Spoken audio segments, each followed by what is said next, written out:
10 years ago, if you told someone you're an anime fan, you'd get bullied into oblivion. But thanks to stuff like Demon Slayer and Jujutsu Kaisen, anime has become this massive global phenomenon, to the point where having an affinity for anime no longer automatically means that you're a socially inept degenerate. Even celebrities like Megan Thee Stallion and Michael B. Jordan have embraced their love of anime like it's a badge of honor. What? I like anime. And you know, everyone's gotten into anime at some point. For some, it was through Pokemon. For others, it was through Naruto. But for me, it was through this. I love you, Manatite Staff, with your throbbing magical power! What the fuck is this? KonoSuba, God's blessing on this wonderful world. Now don't let the title fool you. This isn't some shovelware Christian video game from the late 90s. This is actually a comedy anime, full of funny jokes, and funny characters saying funny things, like this. Now I have to unleash on something big and hard to feel satisfied. Or this. Now pooping his pants! I have a love-hate relationship with KonoSuba. It feels like it was specifically written for teenage boys. You know, the ones who think that The Boys is an intelligent satire because superheroes have sex and say the F word. What's even funnier is that I was part of this specific demographic when I first watched this anime in 11th grade. I was 16 years old at the time. My only exposure to anime was through Ace Attorney and Fire Emblem. This was also back when we were still calling COVID the coronavirus. I didn't know much better back then. But I loved KonoSuba so much that it set me down a dark path. I got into Love Live and Makoto Shinkai movies. And it was all thanks to this. What were you planning to do with my leftover bathwater? Huh? Does this mean that KonoSuba is a comedic masterpiece? Is there something special about this anime that its biggest haters don't seem to get? Yeah, I don't know about that. It's a lot more flawed than anyone would like to admit. Even if I have grown out of KonoSuba's perverted humor, I just can't hate this anime, man. There's just something so charming about it that sets it apart from other isekai animes. Is it the jokes? Or maybe it's the fan service? Is it the fact that all the main characters are dumb goofballs? Maybe it's all of the above, but who's to say? Yes, you heard me right.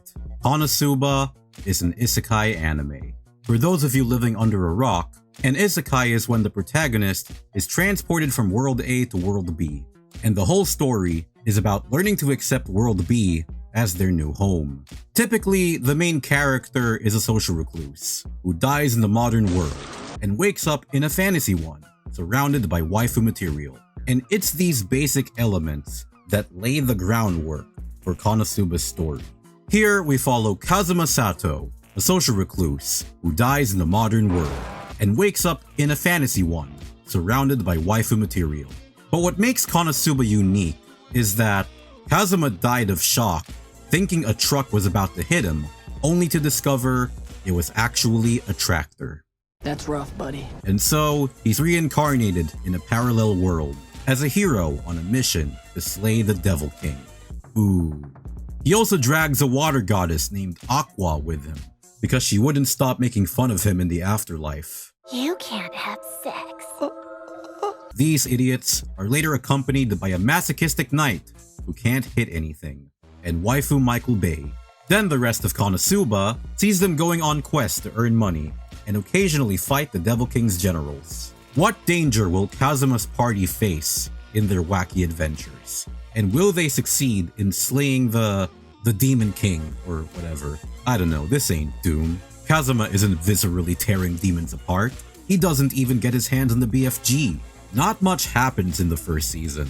Kazuma dies, he drags Aqua with him to the new world, they form a party, fight sentient flying cabbages and giant toads. At one point they fight the Headless Horseman, and then it ends with them fighting a giant steampunk spider machine. There was also that one episode where Kazuma has a wet dream with a succubus. Or at least he thinks he's in one. Don't watch this anime in public. Trust me, you do not want to commit the same mistake I made. It's just not worth the embarrassment, even if it's research for a stupid video essay. By the end of the first season, Kazuma describes it as one long tutorial stage, which is actually pretty accurate. because the real fun doesn't start until the second season, even though most of it is spent on these chucklenuts trying to pay off their debt. Oh wait, let me explain this part real quick. During their battle against the Headless Horseman, Aqua flooded the town of Axel, which is like where most of KonoSuba takes place. So Kazuma's party gets a large sum of money as a reward, but they immediately give it away to pay for the damages. And then after they defeat the steampunk spider, they get into financial debt again because Kazuma ruined this man's life by teleporting the spider machine's core away from Axel and into his mansion. To make matters worse, Kazuma is under suspicion of being an accomplice of the Devil King, simply because he's friends with one of his former generals. So, for a good chunk of the second season, Kazuma is a wanted criminal.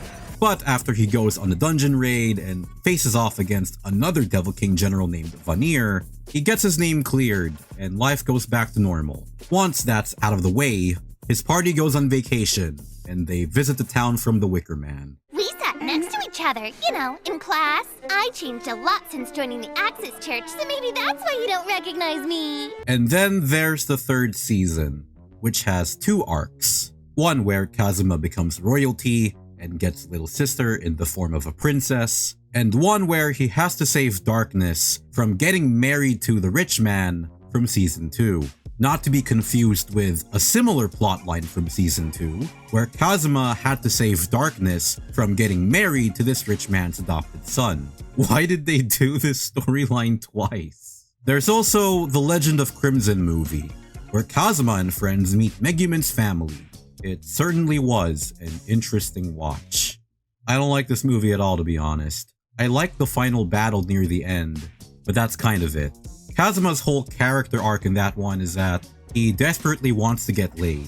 And then it gets transphobic for no reason whatsoever. Pardon me, Sylvia. It feels like something's poking my butt. Actually, something is. That was really bad. The Pulp Fiction screenwriter gave this 5 stars in Letterboxd, by the way. I think the reason why people like KonoSuba so much is because of Kazuma and his silly little party members. Their chemistry carries this anime, to the point where you stop caring about the story or stakes. All anyone wants to see is Kazuma and Aqua squabbling like Walter and Jesse. Let's round up this gang of idiots one by one. I really like looking at women, the boobs out, the tits out, nude. Kazuma Sato is not very good at being a person. It may seem like he deeply cares for his friends and looks out for them during quests, but really he's just a sick, sad pervert. Like 90% of his brain is just the worst intrusive thoughts a teenage boy like him could have. He takes pleasure in harassing every young woman he lays his eyes on, whether he's stealing panties through magic and waving them in the air like a flag, or the entire first OVA. Oh yeah, we'll get back to that.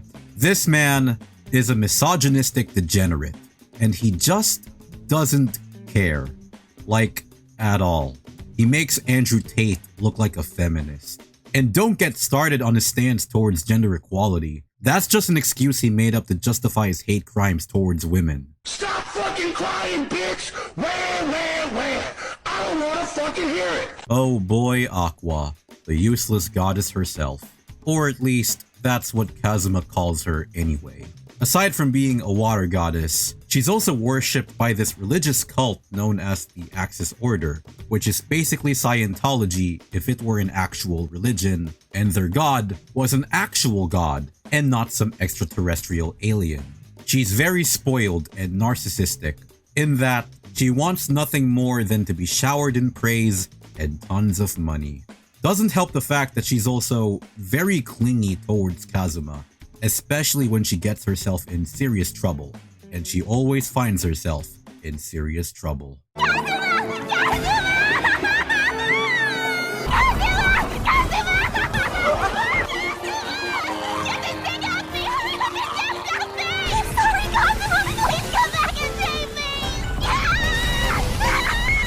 And when she's not taking on quests with Kazuma's little suicide squad, she's either getting drunk or showing off her party tricks to other adventurers. But look at it this way. If you were a goddess that became immortal against your will by some sexually frustrated shut-in who berates you every chance he gets, and all your followers see you as a faker, I found you, faker! You'd be crying all the time too.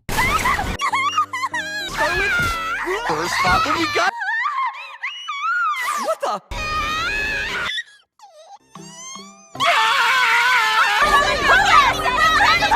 It might also explain why she's an alcoholic. Poor girl. So even when she's supposed to be this powerful goddess who reincarnates people as heroes of this parallel world, as a mortal, she's about as powerful as a coughing baby going up against a hydrogen bomb. She can heal people, bring them back from the dead, extract their curses through an exorcism, and purify any form of liquid into hot water, be it hot tea or a lake full of alligators. Unfortunately, that's all she's got going for. She's got attacks that have names as cold as God Blow and God Requiem, but they don't really pack that much heat. I also like how Aqua has the highest level out of anyone in her party, and yet her stats stay the same. Poor thing. She can level up, but her intelligence will always stay the same. What's wrong with you? What are you tearing up for? You've got this pitiful look on your face like I said something stupid. You're a wizard, Harry. Megumin's pretty cool. I like Megumin. In fact, who doesn't like Megumin? She likes watching things explode. And who doesn't like watching things explode? But you know what's better than watching things explode? Making things explode. And Megumin's dedicated her entire life to making things explode. So much so that she refuses to learn any other spells. Honestly, you gotta respect the grind. She's just a silly girl with a silly hat who wants to have the most powerful explosion spell in the entire kingdom. An explosion spell so powerful, in fact, that she collapses every time she uses it. She's like Hero in Smash Bros. If her only move was Kamikaze. She's also, let's just say, very outspoken. Whether it's her explosion monologues that feel like they were written by a dungeon master high on bath salts, or, you know, this. I love you, Manatite Staff, with your throbbing magical power! She also grows closer to Kazuma throughout the series. And you could argue that they have the most natural relationship in all of KonoSuba. In the light novels, they straight up become a loving couple, but that's after they fight her old mentor, who, by the way, is the one that inspired Megumin to learn explosion in the first place. But in the anime, I wouldn't say the relationship starts to blossom until the third season. There's moments where the plot slows down so that these two could have meaningful conversations with one another and develop their relationship further. But even then, considering the 7-year gap between seasons, yeah, AI would have fully taken over humanity by the time this anime actually makes them a couple. Now, as of this video's recording, I haven't seen Megumin's spin-off series. There's only so much KonoSuba I can take in my life, man. But it is kind of an achievement that Megumin is popular enough to have light novels and an anime series based around her backstory. So of course she's voiced by Rie Takahashi. Also, correct me if I'm wrong, but isn't this the role that made her a household name in the Seiyu world?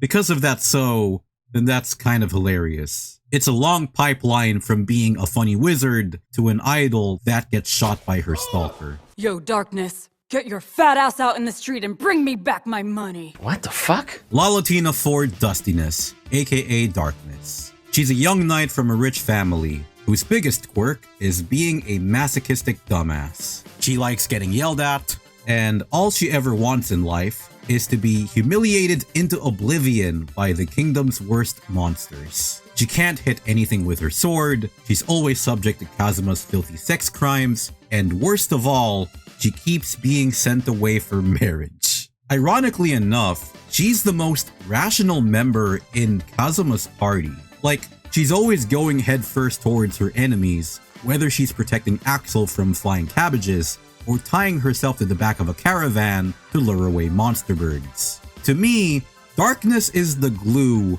holding this party together. So much so that by the end of the 3rd season, when she leaves to marry this guy, Aqua and Megumin do everything in their power to drag her back to their party. But I think the funniest part about her character is that her rich noble father is somehow totally cool with his daughter going on epic adventures with this sexual deviant. And he's also totally okay with them eloping. Perhaps I should consider entrusting you with my daughter after all. Kazuma thinks she's boobs. You are boobs. Jesus Christ, why did I make this video? As with most anime fans, I'm more of a sub guy myself. There's just something special about watching anime the way it was intended in its original Japanese language with subtitles. Obviously, this approach won't work for everyone, either due to reading difficulties or simply because they're too lazy. So when it comes to dubbed anime, and really most non-English media, they're usually bad. KonoSuba is special though because it's one of the rare animes where the English dub is just as unhinged as the original Japanese version. You can tell the English voice actors had a blast with this, even if 90% of it is Aqua's voice actress screaming at the top of her lungs like she's at a Death Heaven concert. The monsters will come after me and jump all over me and leave me ruined and sobbing! This always happens! I'm better upset! Kill me, listen, kill me now! I think that the dub is at its absolute best in Season 1. I would like to know how the English voice actors were able to read these lines without laughing at how ridiculous all of this is. Every day, every single day, every bloody damn day, one of you maniacs comes to my home and hurls explosion spells at it, and I demand to know who it is! I also love how Darkness's English VA is also the voice of Miraculous Ladybug. My type is not handsome, and he could either be scrawny or fat. And he should be weak-willed enough that despite my love for him, he is easily distracted by other women. He must be impossibly randy and slightly perverted. I should also mention that the very reason I got into KonoSuba in the first place was because Megumin was voiced by Erica Mendez. It seems as if this toad has grown impatient and is eating me. I know you're busy, but if you could rescue me now... Now, if you're a dub watcher, then you've definitely heard her voice before. She did the English voices for Bernadetta in Fire Emblem, Nico Yazawa in Love Live, and most recently, Mai Sakurajima in the Rascal series. I am not making this up. How interesting.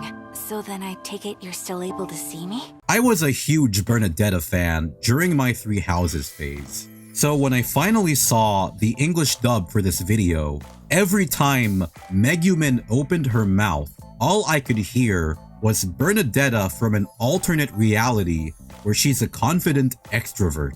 Don't leave me! I'll play whatever kinky games you want to play! I'll even do the slime act with the frogs again! Just don't... Alright, you win! Welcome to the party! You know, come to think of it, Three Houses and KonoSuba share the same English voice actors. In the English dub, the Headless Horseman is voiced by the guy who did Jiritsa. Vanir is voiced by Robbie Damon, who did the voice for Hubert. You can tell because they both act like Tim Burton characters. What's the joke? This guy is voiced by Ferdinand von Ayer himself. Rest in peace, by the way. And yeah, you kind of get the point by now. Man, I gotta give Three Houses another shot. Great game, by the way. Would recommend trying it, even if you're not a Fire Emblem fan. There's a saying as old as time itself, and it's that comedy is subjective. What you find funny might not be funny for others. So if something like the Deadpool vs. Peter Griffin rap battle isn't your cup of tea, then that's totally fair. I bring this up because comedy is supposed to be KonoSuba's specialty. And although I did find this anime funny when I watched it as a wee lad, I sort of realized that its humor hasn't held up upon rewatch. And considering that Legend of Crimson had a transphobic joke, I should have seen this coming from a mile away. In fact, my biggest problems with KonoSuba actually lie in its humor. There are two types of jokes in KonoSuba: Kazuma being a pervert and people yelling at each other, which everybody knows is the best kind of comedy. Hudson, your mother has died! You brain-dead bag of bones! Hudson! And a lot of the jokes in these two categories don't really resonate well with me in retrospect, simply because its humor mostly relies on young girls being sexualized to the nth degree. Hey, isn't it funny how Aqua doesn't wear panties? Let's have her butt sticking out every now and then. It'll really get the people roaring with laughter. Hey, isn't it funny how Megumin has such a thin body? It's almost like she's, what you call it again? I think she's supposed to be like a lollipop or something. You can tell this comes from a time when jokes like these were par for the course in comedy animes. You know, pandering to degenerates and making fun of them at the same time. I'm playing both sides so that I always come out on top. Of course, that was until Rent-A-Girlfriend came along and burned this genre to the ground, with Spy Family and Bocchi the Rock rising from its ashes. That's not to say there aren't funny jokes in KonoSuba.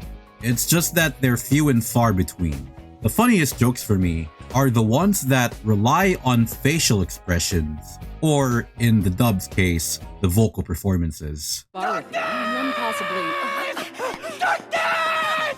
Oh, good timing, Claire. But I think my personal favorite joke is how Aqua purifies every liquid she touches into hot water, like King Midas, and how everything he touches turns into gold. When they go to the hot springs town, and Aqua defeats this giant poison slime thing, all the springs get purified into hot water, ruining the lives of everybody that lives there.